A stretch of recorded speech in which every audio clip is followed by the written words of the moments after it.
हैं ना, देखें इस वक्त अमेरिका और चाइना जो है वो दो आलमी ताकतें हैं, दो आलमी सुपर जो है ना सुपर पावर्स हैं। अब वो अपने हम्म, अपने जो ब्लॉक हैं उनको वो प्रोटेक्ट करते हैं। देखिए ईरान जो है अगर देखा जाए तो वो चाइना की लड़ाई लड़ रहा था, और जो इसराइल है वो अमेरिका की लड़ाई लड़ रहा था, या अमेरिका जो है वो इसराइल की लड़ाई लड़ रहा था। तो देखिए अपने अपने ब्लॉक हैं।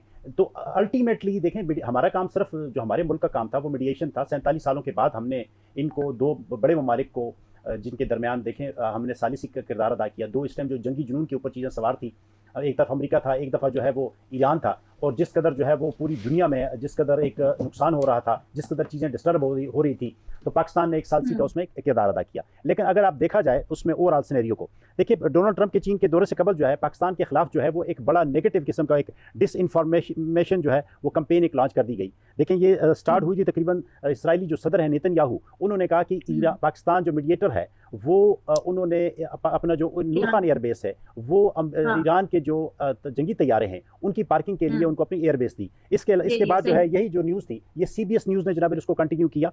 और अगर देखा हम्म, उसके बाद फ़ौरन जो है जो अमेरिकी सेनेटर हैं ये लेट्स से हम्म, ग्राहम, वो उन्होंने पाकिस्तान के बारे में यही कहा कि जी जो मीडिएटर है उसका रोल इस टाइम जो है वो मुतनाज़ करने की कोशिश उन्होंने की कि वो एक तरफ तो हम्म, मीडिएशन करा रहा है लेकिन दूसरी तरफ जो है वो अपने जो एयर बेसेस हैं वो ईरान को दी हुई है और उसको प्रोटेक्ट कर रहा है। अच्छा ये भारत इसराइल, अच्छा इसके बाद फ़ौरन बाद ज़ल्मे खलीलज़ाद जो है उन्होंने एक ट्वीट कर दिया। उस ट्वीट के बाद जो है वो जितने भी अफ़गानी उस ट्वीट के साथ अटैच थे उन्होंने भी पाकिस्तान के अगेंस्ट जो है वो जहर गुलना शुरू कर दिया। और प्रो इंडियन जितने भी देखे ना बात, ये भारत जो है ये एक नेक्सस बन चुका है पाकिस्तान के खिलाफ। वो पाकिस्तान की मीडिएशन जो है इसको मुतनाज़ करने की पूरी भरपूर कोशिश कर रहे हैं। अच्छा इसी सिलसिले में जब डोनाल्ड ट्रंप चाइना के लिए जा रहे थे तो एक सहाफ़ी ने उनसे सवाल किया, जिस तरह बाबर गोरसी साहब ने कहा कि क्या हम्म, पाकिस्तान की मीडिएशन इस सूरत हाल में आपको कबूल है, तो डोनाल्ड ट्रंप ने बड़ा क्लियरली ये जवाब दिया उनको कि बिल्कुल they are great leaders, they are great country, they are great field marshal and prime minister and all the government.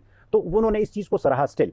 अच्छा अब ये जो नेक्स्ट देखें ना, अब बात ये कि पाकिस्तान की मीडिएशन जो है वो खत्म नहीं हुई। वो इसीलिए कि अभी अगर हम्म, चाइना प्रेसिडेंट ट्रंप का जो दौरा चाइना है वो खत्म होता है तो इसके बाद जो है वो पाकिस्तानी प्राइम मिनिस्टर और इसके अलावा जो वजीर खारजा हैं वो चाइना का दौरा हम्म, कर रहे हैं, उसके बाद वापस आके वो अमेरिका का दौरा करेंगे। तो ये डेफिनेटली जो इस टाइम ये जो बोन ऑफ कंटेंशन बना हुआ है आपने हर जिसने पूरी हम्म, दुनिया की इकोनॉमी को इस टाइम तबाही के जुमरे में लेके आया है, इसको वो क्लियर करने की कोशिश करेंगे। अच्छा चाइना जो है हम्म, देखिए, आप अगर ये देखें कि 2025 में जब ट्रिपल डिजिट में उसके ऊपर फ्रेट चार्जेस जो है उसके सामान के ऊपर या उसके जो लगे, तो उन्होंने क्या कर दिया कि जो मादी नियात थी अमेरिका की वो बंद कर दी। एक सर्द जंग जो थी ना उसका एक आगाज हो चुका था और वक्ती तौर पर इसको सीज फायर का, इसको तजारत को सीज फायर का नाम दिया गया और वक्ती तौर पर इसको सस्पेंड कर दिया गया।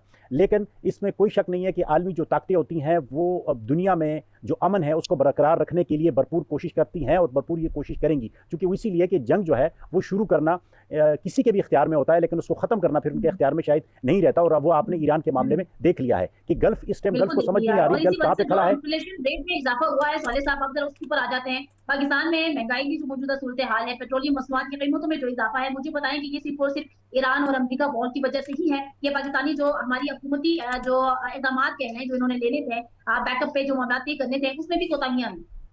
देखें पाकिस्तान में जो महंगाई है इसमें ये महंगाई देखें इस वक्त पूरी दुनिया में है, सिर्फ पाकिस्तान में नहीं है। वो इसीलिए हम्म, कि आप नए हरमज बंद होने की वजह से है तो उसका 20% ऑयल का रोल है पूरी दुनिया में, लेकिन पूरी दुनिया की स्टॉक, पूरी दुनिया का जो ओवरऑल जो तजारत थी, जो आलमी तजारत थी हम्म, उसका रुकना, फिर हम्म। पाकिस्तान का अफगानिस्तान के साथ जो है वो ताल्लुकात ख़राब होना और यहाँ से जो हमारी अच्छा एक्सपोर्ट सौरभ थी साहब, एक उसके चीज ऊपर असर क्लियर कर ले, पड़ना। आवामी सवाल आपसे मैं पूछ रही हूँ, यही सवाल आप भी सुनते हैं हम भी सुनते हैं और इसका जवाब जरा रिक्वायर्ड हो गया है। पाकिस्तान ना तेल ईरान से लेता है और ना ही अपनी शिप गुजारने के लिए कोई सख्तियां हैं, कोई पाबंदियां हैं, उसके बावजूद भी यहाँ पर जो है वो पेट्रोलियम लेवी में इजाफा होना, पेट्रोलियम मसनूआत में इजाफा होना, ये लॉजिकल सेंस में समझा दें आवाम को। देखिए पाकिस्तान जो है वो अब महंगाई से बचने के लिए, और स्पेशली देखें अभी जो उसका बजट आ रहा है, अभी 2026 का बजट जो अभी जून में देना है, वो बजट बनेगा ही तब जब इसमें एक आईएमएफ एक बहुत बड़ा रिलीफ पाकिस्तान को देगा। वो इसीलिए कि जो हमारे रिजर्व हैं उनकी जो सूरत हाल है देखें वो दिन ब दिन कम होते जा रहे हैं। और दूसरी वो ठीक है, देखिए बट जो इसमें अगली जो जो ये हुकूमत की वजह पाकिस्तान से है, पेट्रोलियम मसनूआत में इजाफा है। सॉरी आपकी आवाज़ नहीं आ रही। जी प्लीज कंटिन्यू, गो अहेड।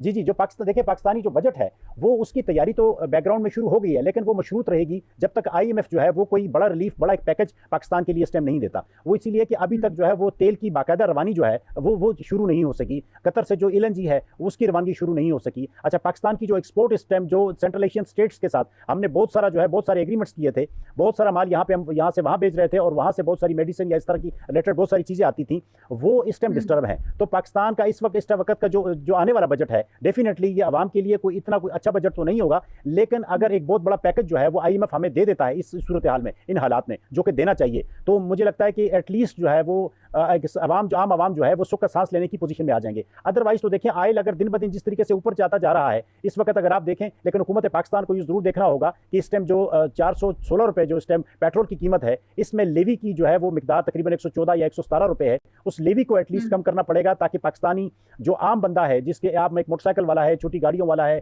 जो छोटे तिजारती जो मरकज हैं, मराकज हैं, उनके लोग हैं, वो जिस डिस्टर्बेंस का इस टाइम शिकार हैं, ताकि वो थोड़ा सा कम हो। तो इसमें बैकग्राउंड में बहुत बड़ा काम तो हो रहा है, लेकिन अगर देखा जाए आलमी मंडियां जो हैं इस वक्त वो पूरी की पूरी जो है वो उसमें बिजनेस सस्पेंड हो चुके हैं, बहुत सारी हद तक बहुत सारे मसाइल का शिकार हैं, बहुत सारी कंपनीज पूरी